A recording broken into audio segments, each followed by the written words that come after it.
Salut à tous, c'est Pank de la chaîne, bienvenue sur cette vidéo qui aujourd'hui va parler de l'avant-dernier jour de cours avec Patty Scott sur l'hypnose médicale.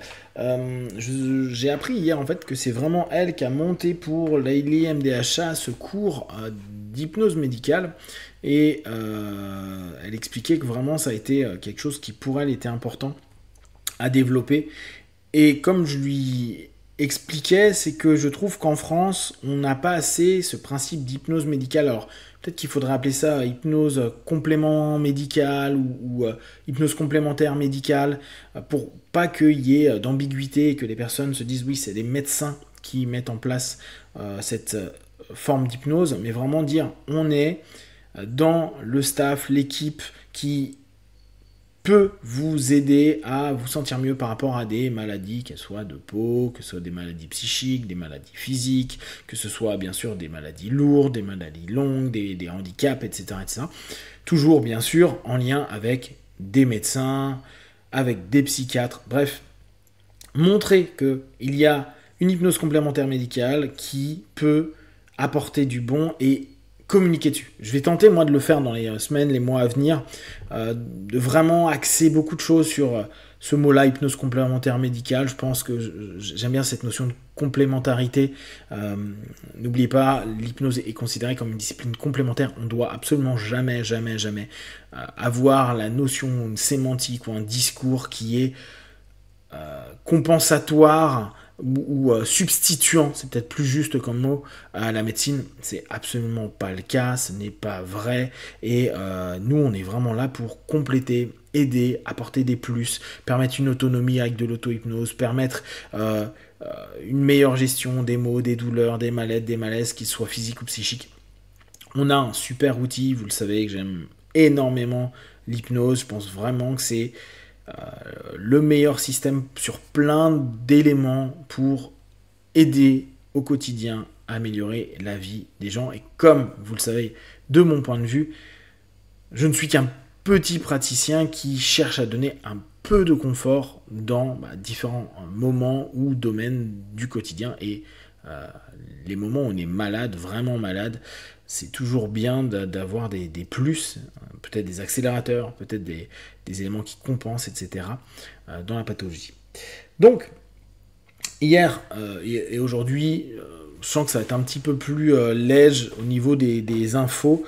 Je vais quand même vous partager, oui, dans un premier temps, on a pas mal parlé d'organisations aux US, de l'IMDHA, de l'IACT, qui sont en fait des fédérations et des groupes, de savoir comment ça fonctionne. Elle parlait beaucoup de personnes qui sont assez solides dans le métier de ce côté-là, en l'occurrence Michael Watson, qu'elle a beaucoup mis en avant, et je pense que je vais me le faire, pas Michael Watson, mais une formation qu'il propose. Il y a une formation de stress management proposée par l'IMDHA. Je pense que c'est quelque chose qui peut être intéressant, sachant que vous savez à quel point c'est utile, important de gérer son stress, d'apprendre à se rendre compte qu'il y a du stress qui est positif. Souvenez-vous, cette notion de eustress, distress, stress qui va être stimulant, entraînant potentiellement des aptitudes qui se développent, et le distress où là au contraire on va complètement se perdre et on va être complètement sur des notions d'être figé, d'être fixé. Donc je pense que c'est dans 15 jours, je vais certainement le faire, je vous partagerai un peu les infos. Après, on a fait des petites pratiques toutes simples sur du questionnement. On est allé sur le questionnement de départ avec des questions très très bateaux pour voir comment le partenaire peut potentiellement réagir, notamment s'il y a des maladies lourdes, graves. Par exemple, à un moment, j'ai fait un retour à dire qu'est-ce que vous apporte cette maladie.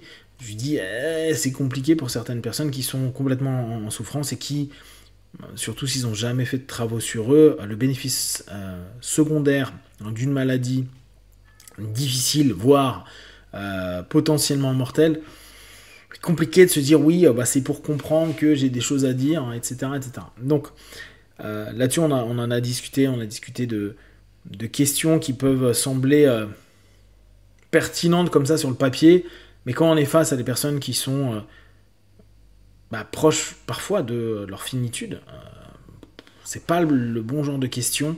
En tout cas, ça dépend le lien, là encore, hein, le rapport qu'on a.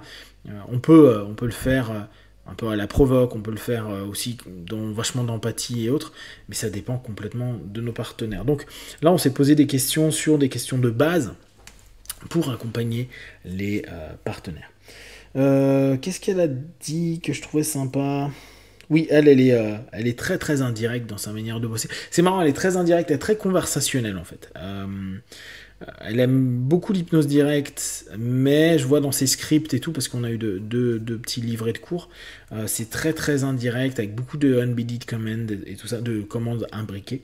D'ailleurs, aujourd'hui, ce soir, on voit les nested loops, donc vous savez, les boucles dans lesquelles on peut mettre des commandes imbriquées, des métaphores imbriquées, etc. etc.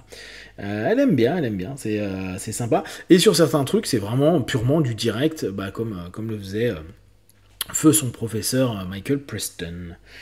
Qu'est-ce qu'elle expliquait ? 27% des personnes aux US se disent, en tout cas statistiquement, touchées par de l'anxiété, d'où l'intérêt du stress management, si on revient sur ce que va proposer Michael Watson.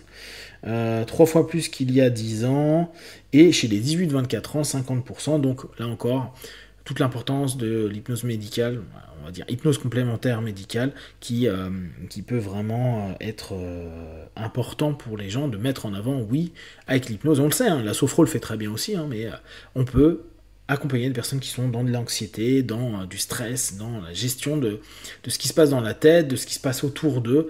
Là, je sors tout juste de session et j'ai eu quelqu'un où on a parlé d'éco-anxiété et on sait que tout ça c'est complexe et que grâce à l'hypnose, grâce au questionnement, on peut faire des recadrages qui apaisent énormément les personnes. Donc autant en faire profiter un maximum de personnes qui sont en souffrance. Après, on a bossé sur un concept qu'elle a développé qui est très PNL. Elle appelle ça Inner Circle Triad. Donc, la triade des cercles de guérison. Très simple. Vous faites imaginer à votre partenaire 3 cercles. Le premier cercle, la personne va y aller, elle n'a pas besoin forcément de parler, on peut le faire d'ailleurs à l'aveugle, c'est très très PNL. Hein. Quand je dis à l'aveugle, c'est-à-dire qu'on ne sait pas la problématique de notre partenaire, la personne visualise, et ou si vous êtes en cabinet, vous la faites marcher comme la marelle des croyances, vers ce premier cercle dans lequel il va s'auto-scanner, et on aide avec la suggestion de dire que tu vas scanner ta problématique, tes malaises, et tu vas avoir un rapport régressif des mots, des images, des sensations qui te ramènent à des raisons de ces problèmes, de ces patterns. Même si ça te semble stupide, soit personne ne nous en parle, soit personne ne nous en parle pas. Dans un deuxième temps, on va dans un deuxième espace, deuxième cercle. Le deuxième espace, c'est communication avec l'inconscient. Donc ça, elle aime vraiment beaucoup ça, Patty. Ce côté que le subconscient sait tout et peut tout faire. Quand je vous dis que c'est très indirect, moi j'ai un peu moins cette croyance-là, mais nos partenaires peuvent avoir complètement cette notion-là. Mon subconscient va me sauver. Donc deuxième, c'est connexion avec son higher self, avec son subconscient, son inconscient, qui sait et qui va orienter et prendre l'ensemble des données précédentes qui ont émergé pour les corriger. Troisième, c'est intégration de tout ce qui a été mis en place dans le troisième siècle. Et après, il y a tout un petit recadrage à faire. C'est simple, et puis ça donne des bons retours. On a fait des tests sur nous, bien sûr. Oui, ce que je mettais, elle est très dans confiance absolue du subconscient. Voilà. Voilà ce qu'on a fait hier. Ils m'ont parlé d'un bouquin qui s'appelle Holographic Universe de Talbot. Je sais pas trop de quoi ça parle. Je vais un peu le potasser et je vous en parlerai si je trouve ça intéressant. Si vous avez des questions et des remarques, vous les partagez sur Facebook, YouTube, je répondrai le plus rapidement possible. Et comme d'habitude, de tout ce que je propose, ne prenez que ce qui est bon et juste pour vous. Testez, observez, analysez et concluez. Be one. Ciao.